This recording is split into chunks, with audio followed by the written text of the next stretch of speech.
Намаскар, Ом Шакти Хрим, Намак Шивая, Ом Намо Нараяная. Божество Шумера Ану и его жена Наму, их сын Энлиль, боги творения. На Ближнем Востоке около 10 тысячелетий назад преобладали культы, связанные с мужским началом и охотой на крупных млекопитающих. Наиболее частым культовым символом выступал дикий бык. Однако со временем, если судить по множеству глиняных и каменных фигурок, на первый план начал выходить образ божественной богини-матери. Также начал происходить переход от присваивающего хозяйства охота, рыболовство, собирательство, что соответствует патриархату, к производящему хозяйству, земледелию и скотоводству, и выдвижение основного роля культа матери. В отличие от долины Нила, которую ежегодно удобряет плодородный ил, наводнения Тигра и Ефрата чаще всего носят катастрофический характер. Это обстоятельство, безусловно, влияло на развитие цивилизации в данном регионе. Долина Нила протягивается единой широкой полосой через сравнительно малолюдные опустыненные районы. В двуречии, напротив, оккультуренные земли располагались отдельными очагами, а на окружающих территориях обитали разнообразные племена и народы, постоянно вторгавшиеся в пределы этих очагов цивилизации, которые нередко враждовали между собой. Подобные разобщенности и частые конфликты никак не способствовали созданию единого пантеона богов с более или менее определенной иерархией. Хотя некоторые великие боги переходили из века в век и от народа к народу, так же как отдельные предания. Такую устойчивость верований можно объяснить как относительным единством духовного разных народов и рас, так и единством тоже относительно природной обстановки. Следует отметить, что боги двуречья и Египта, они представляют собой силу проявления молнии, урагана, грома, засухи. И мы можем увидеть, насколько сильно на возникновение и исчезновение религиозных культов сыграла погода. Цивилизация в Месопотамии распространялась как от предгорий в долину по мере оскуднения природных ресурсов, сведения лесов, истощения почв, эрозии земель. В долине устойчивое оседлое земледелие и скотоводство были возможны на основе орошения, регулирования течения рек. Этими занимались шумеры, которые относятся к древнейшему населению региона, досемитическому. Существовали отдельные общины и поселения городского типа, окруженные сельскохозяйственными угодьями. У каждой общины был свой местный бог-покровитель. Единой системы богов у них не было. Во взаимоотношениях богов многое зависело от социально-политических обстоятельств. Так небольшой поселок Гирсу имел своего покровителя Нингирсу. Когда это поселение вошло в объединение, где самым крупным населенным пунктом был город Лагаш, Нингирсу по неясным причинам стал общим богом-покровителем. Когда к объединению примкнул поселок, где чтили богиню Бау, то ее стали считать женой Нингирсу. Религиозные воззрения, игравшие важную роль в духовном единении, имели общественный характер. Прежде всего преобладали семейные божества, о чем свидетельствуют развалины храмов, обычно возводившихся на одном и том же месте с раннего периода, 6-8 тысячелетий назад. Постепенно, благодаря торговым и культурным связям между общинами стали оформляться единые архетипы великих богов и культурных героев. В отличие от Египта, в этом регионе боги имели облик людей или реже зверей и рыб с человеческими головами. В Египте подобные боги имели головы животных. Чем объяснить такое различие? Возможно, тем, что в Египте первоосновой хозяйства в глубокой древности была охота и скотоводство, тогда как в Двуречье поливное земледелие. Мир чувств шумерских богов был подчеркнуто неизменен и груб. Они не только велики, но и ужасны. Как и боги античности, они наделены всеми человеческими слабостями. Они создают людей в пьяном виде. Из-за одного каприза они способны погубить все живое. Они грязны и неопрятны. Так как бог Энки с-под ногтя, окрашенного в красный цвет, извлекает глину и создает неопрятное мерзкое существо – человека. Относительно пьянства, мифология Египта и Шумера далека от идеала.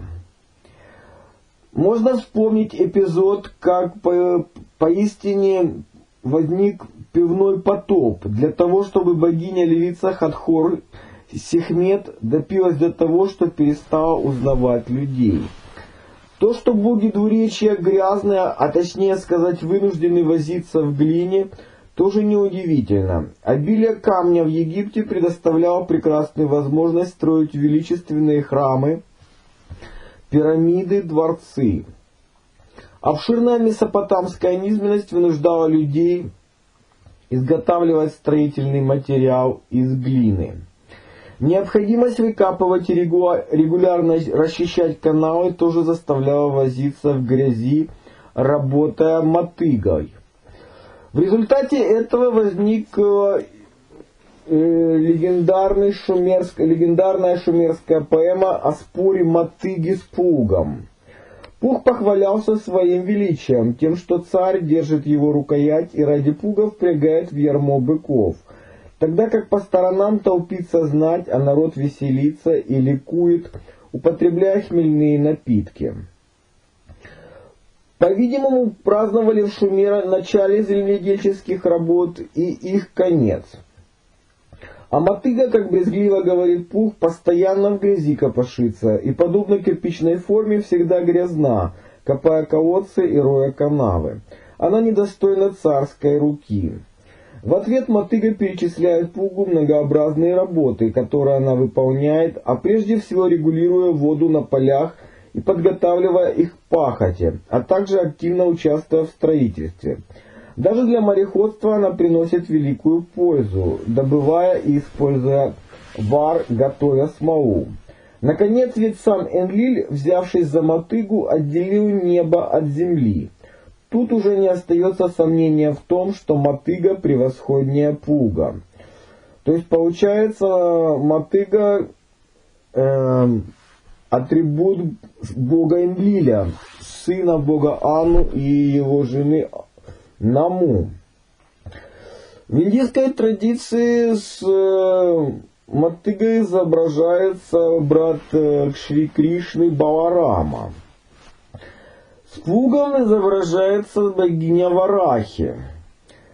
Когда современный горожанин говорит «грязь», не следует забывать, что для земледельца это может быть великолепным черноземом, а для строителя прекрасным строительным материалом. Между прочим, глина – хорошее моющее, отбеливающее средство. Природные условия и географическое положение Двуречья во многом определили суровость быта и нравов местного населения, в отличие от жителей долины Нила.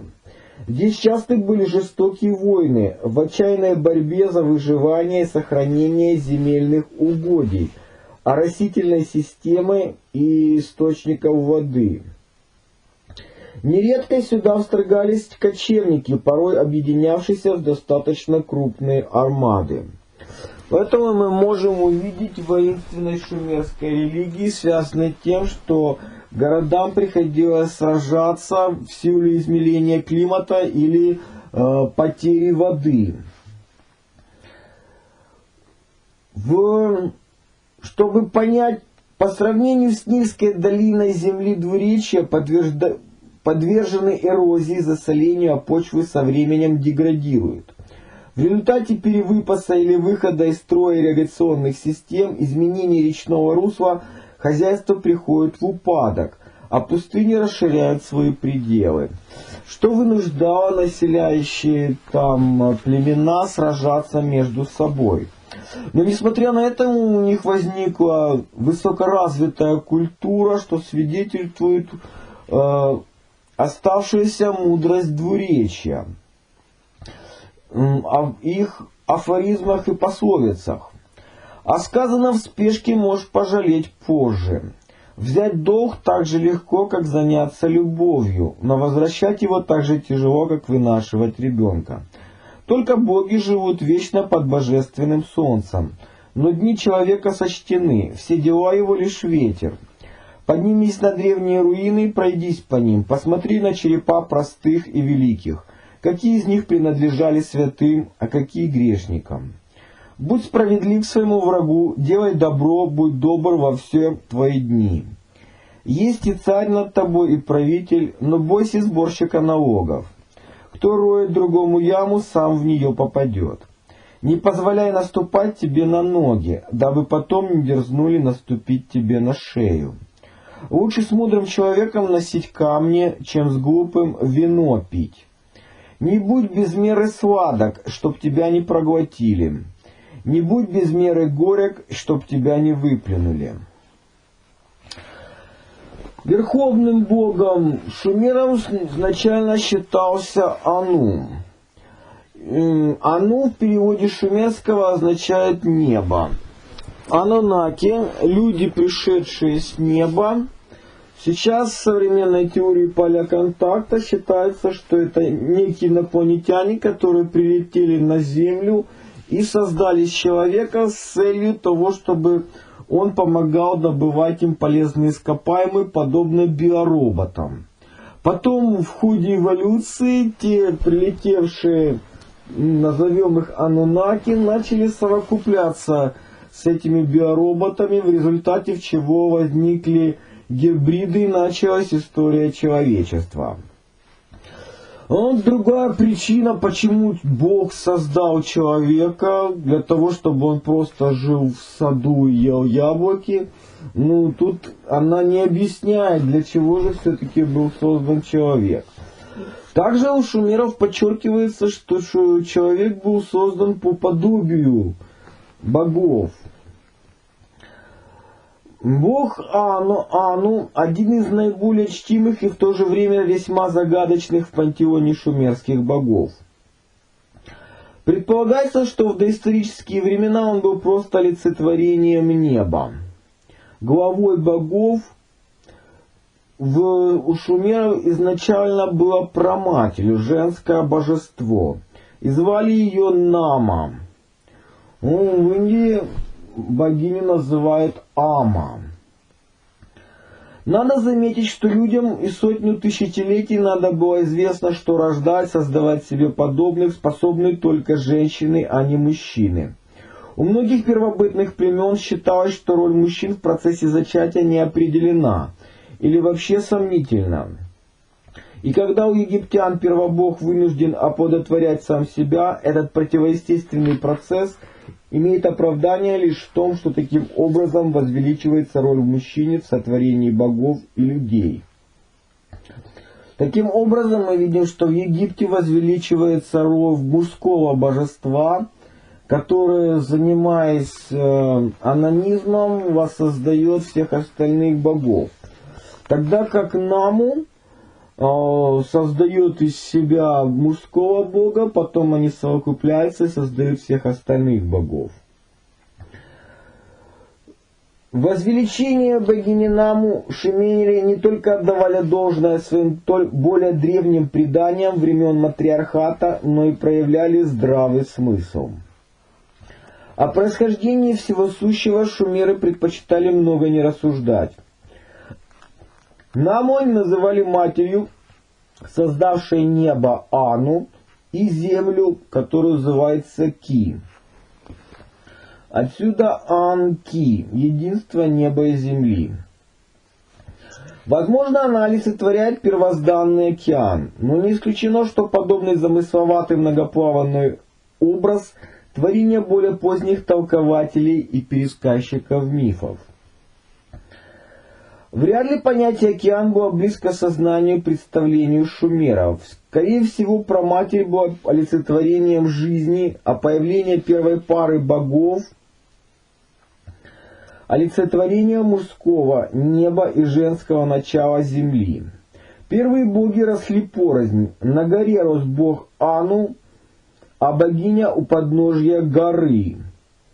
Возмужав и соединившись, они породили сначала могучего бога Энлиля, а затем и других шумерских богов. Не отражает ли это предание то вполне правдоподобное обстоятельство, что становление шумерской цивилизации произошло в результате объединения племен, обитавших в низменной части двуречья, и тех, которые спустились с окрестных предгорий? Известно, что предки нередко превращались в мифологических персонажей. В одном из мифов, как бы между прочим, творцом всех божеств назван Ана. На горе небес и земли, когда Ану сотворил анунаков. И здесь уже вовсе не упоминается женское начало.